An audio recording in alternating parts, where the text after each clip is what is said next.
अस्सलाम वालेकुम क्लास, कैसे हैं आप लोग? खैरियत से हैं? क्लास हमारा चैप्टर नंबर 4 स्टार्ट था सर्कुलेशन का। तो इसमें हमारा एक बहुत इंपॉर्टेंट और बहुत पेपर के पॉइंट ऑफ व्यू से भी और डेली लाइफ के हिसाब से भी हमारा इंपॉर्टेंट टॉपिक चल रहा था ब्लड प्रेशर। ब्लड प्रेशर क्या होता है? इंक्रीज इन ब्लड वेसल्स, ठीक है, जिसकी वजह से हमारे पास ब्रेन में किसी भी किस्म का इश्यूज पैदा हो सकते हैं, ये फॉलिज की तरफ जा सकता है, तो वो हमारे पास क्या है, ब्लड प्रेशर के डैमेजेस हैं। अच्छा, अब हमने ना इसमें ब्लड प्रेशर में हमने जो देखने हैं, लास्ट टाइम हमने कुछ फिजियोलॉजिकल वेरिएशंस को स्टडी किया था। फिजियोलॉजिकल वेरिएशंस में हमारे पास जो थी एज है, उसके अलावा पोस्चर है, ये कुछ चीज़ें हमने देखी थी जिसकी वजह से हमारा ब्लड प्रेशर इंक्रीज या डिक्रीज होता है। जैसे एक्सरसाइज है, अगर हम स्लो वॉक करें तो सिस्टोलिक है, अगर हम तेज़ वॉक करें तो हम डायस्टोलिक की तरफ, इंक्रीज की तरफ चले जाते हैं। इसी तरह सिस्टोलिक जो था वो कॉन्ट्रैक्शन फेज था, डायस्टोलिक था वो रिलैक्सेशन फेज था। अब हमारे पास ना हार्ट बीट में एक और अपने ब्लड प्रेशर में एक और टॉपिक स्टार्ट हो रहा है, रेगुलेशन और control of blood pressure. Regulation and control of blood pressure का मकसद ये है कि आपने ब्लड को किस तरीके से रेगुलेट करना है, और जब आप डेली बेस पे उसको रेगुलेट करेंगे, मॉनिटर करेंगे, तो ऑटोमेटिकली आप उसको कंट्रोल की तरफ भी चले जाएंगे। तो आपका जो ब्लड प्रेशर है वो एक नॉर्मल हेल्दी लाइफस्टाइल पे शिफ्ट हो जाएगा। अब इसमें हमारे पास सबसे पहले है ब्लड प्रेशर के बारे में बताया कि ब्लड प्रेशर डायरेक्टली प्रोपोर्शनल है किसके? कार्डिक आउटपुट के। Cardiac output multiply by peripheral resistance, ठीक है। हार्ट कार्डिक का आउटपुट ज्यादा होगा, पेरिफेरल रेजिस्टेंस ज्यादा होगी, तो आपका ब्लड प्रेशर भी जो है वो ज्यादा हो जाएगा। और कार्डिक आउटपुट बेसिकली क्या है? यानी कि हमारा जो हार्ट ने पंप करना है, स्ट्रोक वॉल्यूम और हार्ट रेट, इन दो चीजों के ऊपर डिपेंडेंट है, ठीक है। ये आप ना अगर याद कर लेते हैं, इस बात को अंडरस्टैंड कर लेते हैं, तो आप पूरा ब्लड प्रेशर का जो टॉपिक है वो इजीली आप इलेबोरेट हो जाता है, आप इस बात को समझ जाते हैं। इन केस उन बच्चों के लिए अगर किसी को बिल फर्स्ट ब्लड प्रेशर की डेफिनेशन ना आ रही हो, तो वो फौरी तौर पर ये भी लिख दे, तो ये है कि एक्सटर्नल कुछ हद तक उसकी बात समझ जाएगा। और फिर इसी को वो उसमें जरा वर्डिंग में लिख दिया कि blood pressure is equal to cardiac output. Cardiac output किसके डायरेक्टली है? वो हमारे पास है पेरिफेरल रेजिस्टेंस के। एक चीज ये आ गई। उसके बाद कार्डिक आउटपुट के अंदर हमारे पास दो चीजें, स्ट्रोक वॉल्यूम है और हार्ट रेट है। जितना स्ट्रोक वॉल्यूम होगा उतना हार्ट रेट जो है वो ज्यादा होगा। अच्छा, अब हमारे पास जो नेक्स्ट स्टेप आ रहा है वो है इसमें पल्स। पल्स क्या होती है? बेसिकली पल्स आपकी जो है ना, rhythmic contraction and expansion of artery due to surge of blood, ठीक है। रिदमिक कॉन्ट्रैक्शन भी है और उसमें एक्सपेंशन भी है, यानी कि अप एंड डाउन दोनों मूवमेंट हो रही है। अगर आप ये देखें नॉर्मल, ये हाथ पे अगर आपको नजर आ रही हो, तो ये बेसिकली हमारी पल्स है। इस पे हम रखते हैं हाथ, तो हमें फीलिंग आती है कि ब्लड की एक्सपेंशन भी हो रही है, कॉन्ट्रैक्शन भी हो रही है। तो इसको क्या कहते हैं? Basically from the beat of heart. और ये किसके साथ मूवमेंट है इसकी?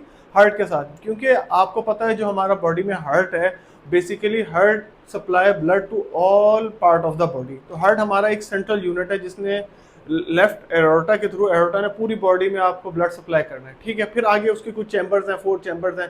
राइट एट्रियम है, राइट वेंट्रिकल है, लेफ्ट एट्रियम है, लेफ्ट वेंट्रिकल है, ये चीज़ें हो गई। फिर हमें पता है राइट जो है वो ऑक्सीजनेटेड करती है, लेफ्ट जो है वो डीऑक्सीजनेटेड करती है। ये हम अगर डिटेल में जाते हैं तो हमारा हार्ट का टॉपिक बहुत ज़्यादा डिटेल में चला जाएगा, जबकि हम ये हार्ट को एनाटॉमी में भी कवर करके आ रहे हैं। अब हमारे पास जो है बेसिकली हमने ये देखना है पल्स का क्या काम है। पल्स का बेसिकली काम क्या है? The rhythmic contraction of the relaxation and expansion. Expansion and contraction भी कह सकते हैं, ये रिलैक्सेशन भी कह सकते हैं, artery due to the surge of blood. एक तो ये चीज आ गई। इसके अलावा उसको क्या कह रहे हैं? From the beat of heart, ये तो हो गई हार्ट से। अब हम इसको किस तरीके से चेक कर सकते हैं? हम अपनी रिस्ट के ऊपर इस तरह हाथ रखेंगे तो हमें आइडिया हो जाएगा कि हमारा ब्लड प्रेशर क्या है, ठीक है, यानी कि ब्लड का flow. The pulse is often measured by feeling the arteries of the wrist. There is also a pulse although far weaker in veins, ठीक है। इसके अलावा कुछ वीक्स हैं, वो कहाँ पर आ जाती है? हमारे पास वीन्स में आ जाती है। अब ये हमने बात की थी पल्स की। नेक्स्ट हमारे पास है पल्स रेट। पल्स रेट के बारे में बताना है भाई। पल्स रेट क्या होता है? पल्स रेट ऑटोमेटिकली जिस टाइम पीरियड में, या जितना टाइम में आपने उसकी कैलकुलेशन की, वो पल्स रेट की तरफ चल जाएगा। The number of times a heart beats a minute is in a body person, तो इसको हम क्या कहेंगे? पल्स रेट कहेंगे।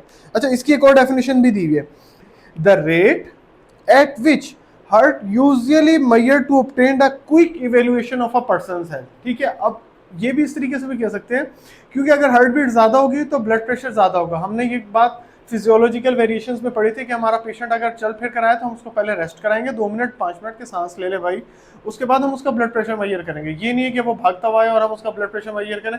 डेफिनेट सी बात है, जब वो भाग कर आया, रनिंग करके रहा है, तो उसका हार्ट बीट ज्यादा है। हार्ट बीट ज्यादा होगी तो ऑटोमेटिकली उसका सिस्टोलिक और डायस्टोलिक भी ज्यादा आएगा, तो हम कहेंगे भाई ब्लड प्रेशर हाई है। इस एज कंपेयर कि आप उसको थोड़ा रिलैक्स करें। फिर उसका और बॉडी पोस्चर भी बड़ा मैटर करती है। लेटा हुआ बंदा होगा तो उसका ब्लड प्रेशर और होगा, बैठा हुआ बंदा होगा उसका ब्लड प्रेशर और होगा, खड़ा हुआ बंदा होगा तो उसका ब्लड प्रेशर और होगा। अच्छा, एक और इसके बाद पल्स रेट की डेफिनेशन दी है, the number of pulsations noted in a periphery artery per unit of time.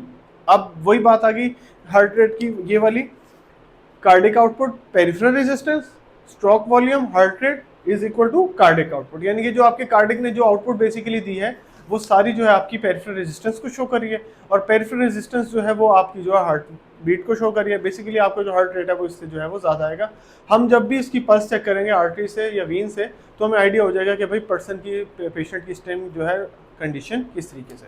तो क्लास ये जो था, हमने ज़्यादा इसको डिटेल में नहीं गए, सिर्फ हमने regulation and control of blood pressure, pulse rate की 3 डेफिनेशंस थी बुक में, हमने उनको डिस्कस किया। कल इंशाल्लाह हम हार्ट रेट को डिस्कस करेंगे और उसके आगे फर्दर इस टॉपिक को कवर करने की कोशिश करेंगे। Thank you so much class.